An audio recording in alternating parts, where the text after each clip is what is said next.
And now I have the pleasure of zooming across not far from here because she's stuck in Cape Town. What a wonderful place to be stuck in. Anita Mendiratta, president of AM&A and the special advisor to the UNWTO. Hello, Anita. Nice to have you again. Thank you so much for having me back. And I'm delighted to be local. So I must say, Nils, how's it? How's it? Absolutely. It's great to have you here. Great to have you with us again as a part of PKF Hotel Experts in Conversation with, but it's also great to have you in Cape Town. And I only found out recently that you're here, so we must do this thing without screen and in real life with social distancing and a glass of wine at the end of a long arm. Anita, tourism, and I've referred to you as Madam Tourism on occasions, Mrs. Tourism, you live tourism. We've known each other for many, many years. We chatted I looked it up in July last year. And, we had a view then. And then suddenly a long thing happened, and where are we now? I mean, we were talking about recovery then, and kind of stabilizing things, and now we find ourselves still in a situation. Where is the recovery coming from? Is it coming? Are we looking at green shoots, dark green, light green? It's interesting, and I love the way that you framed that question, Nils.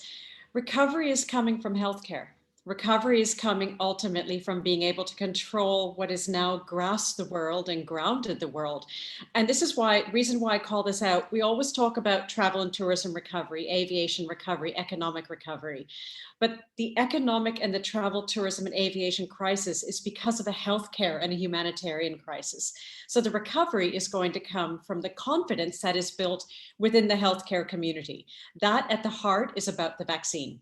And what's important there is to see, even before the vaccine started rolling out, I found it incredible how in November, when the first news broke about the vaccine being discovered by Pfizer, and then very soon after AstraZeneca, 4 of the categories on the stock exchanges completely bounced in terms of Expedia growing 24%, American Airlines up 15%, biotech 13%, Marriott Hotels 13%, and Pfizer 7%, because there's such a desire to get back out again. Absolutely. Whereas we've all lived on, Netflix, Zoom, and Peloton went into the negative.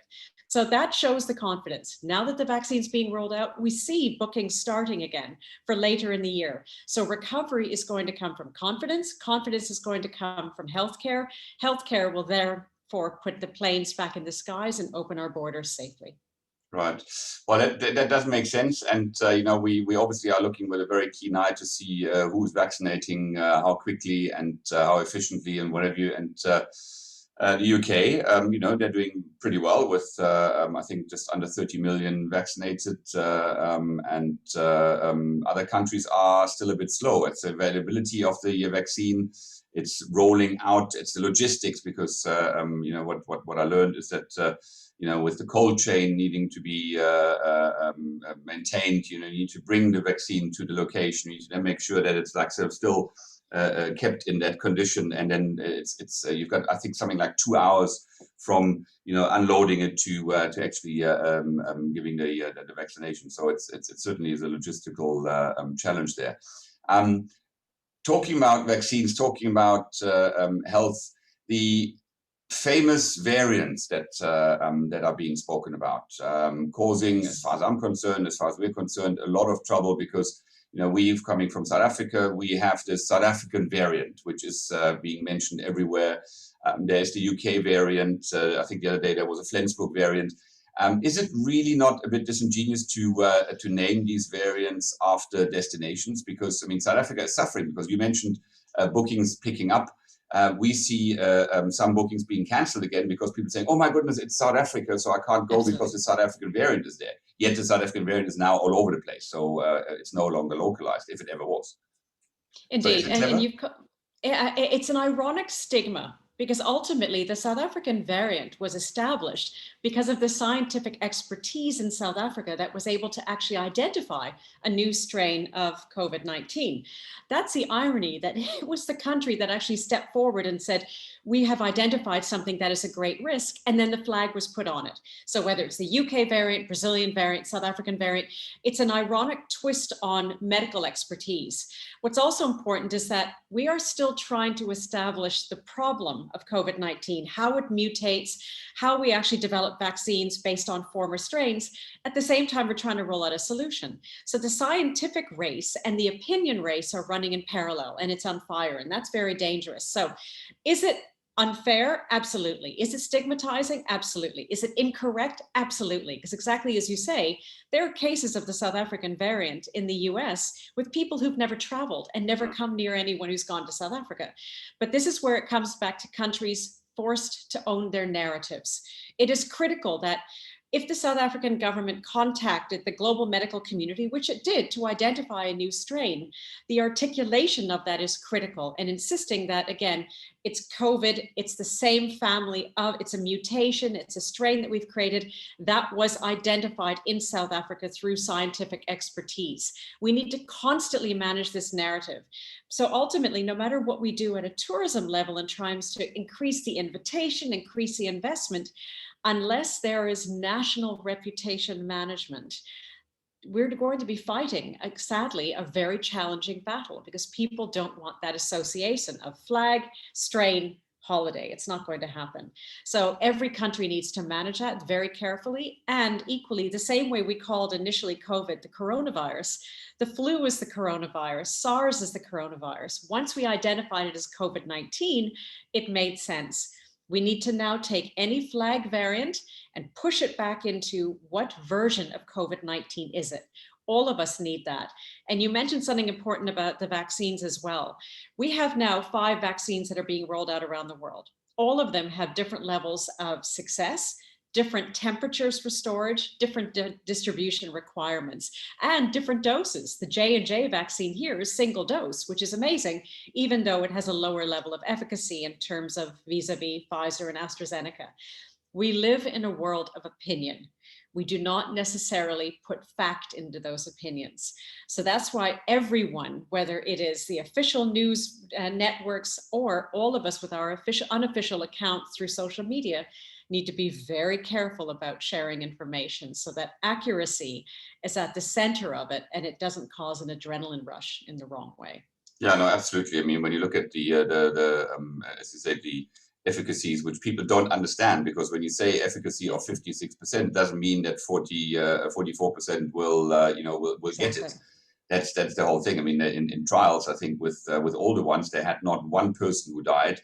And it definitely reduced the symptoms and what have you with all of them. So they all have got their place. They all are doing their job to different levels, yes. But it's also we also get sick or don't get sick to various levels. I know Indeed. people who've had it who had it really, really badly, and I know others that said it wasn't even a strong flu; it was a mild flu.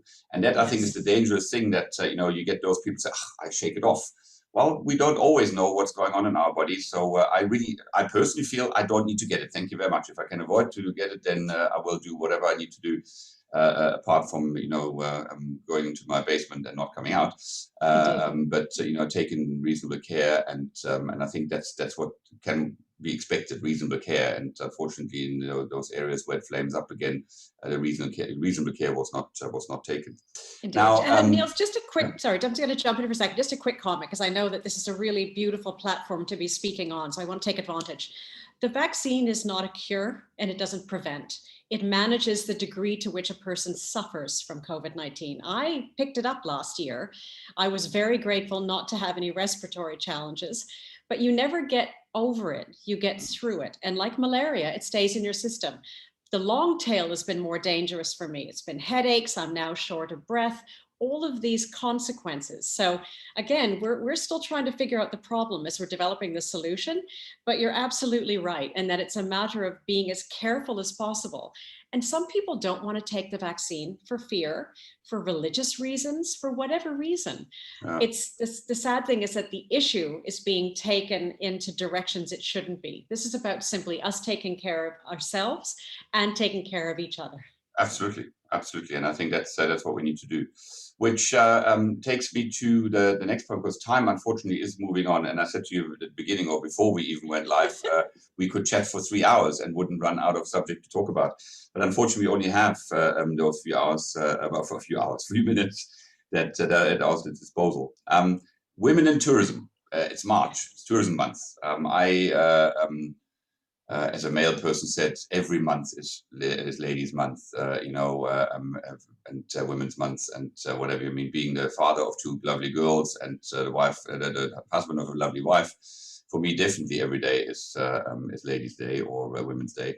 But joking aside, it is Women's Month, March. Women in tourism. The UNWTO brought out 5 key steps to break the glass ceiling. In a way, I must say, and I don't mean that to pay lip service, but I find it sad that we still, in these days, talk about needing to break glass ceilings and need to talk about equality and whatever. But it seems to be that way. Tell me about it, what you guys are doing. It's interesting because, as you know, I'm a much firmer believer in clinking glasses rather than breaking glass ceilings. And I think what's important about this, and the UNWTO is focusing critically on smart, strong, sustainable restart of tourism, which means not just opening the doors again, but thinking very carefully about how we design that door. So what's happening with the UNWTO is that it's prioritizing SME development, cultural development, gender equality. All of the baseline elements within the UN SDGs are feeding directly into the re-engineering of global travel and tourism, which is fantastic. And it's as it should be, because ultimately I'm not a believer, Nils, in gender equality equals 50-50. No, it's 100-100. It's about you respecting me respecting you, and neither of us being in the two sides. There has to be equality. That's the only way it works. And that comes from fundamental respect. I'm also a big believer, as is the UNWTO, sorry, the cough is still there, as is the UNWTO, that it's ultimately about change happening from the inside.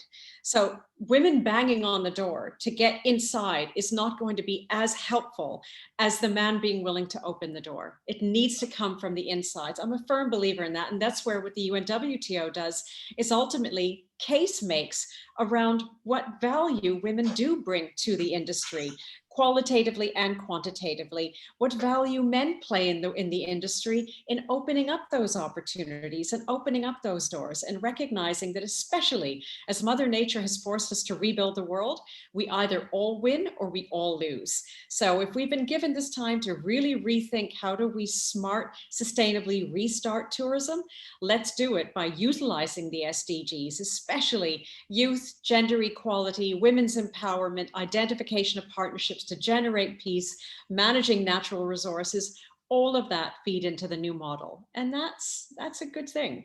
So if it means that we stop for a month and we think about it through one of those SDGs and then widen it, fabulous. I still am confused, however, how in South Africa, where Women's Day is in August and it's a public holiday, why do the men get the day off if it's Women's Day? I've never understood that. I shall say nothing to that, but we shall all take that day off. And yeah. You're absolutely right. There is a lot, and I like what you're saying in terms of the from the inside. It has to happen from the inside, because otherwise it's not going to be real. It's not going to be, and I'm certainly not somebody who likes these with this window dressing and what have you. And you said it yourself. It's about mutual respect and realizing strength and building on those strengths and what have you. And to some of us it comes naturally, and others will have to be nudged along. And I think this is where a focus month like this one and other initiatives and whatever you will certainly assist with that. Anita, we ran out of time already a few minutes ago. Thank you so much once again for joining us here on PKF Hotel Experts in Conversation With. We look forward to having a real conversation and not breaking glass ceilings, but clinking glasses very, very soon. Anita Mendiratta, thank you so much. Nils, and thank you, Nils, for everything you have done this past year for our industry. You've been invaluable and we're grateful for it. Thank you. Take care. See you soon. Bye. Take care.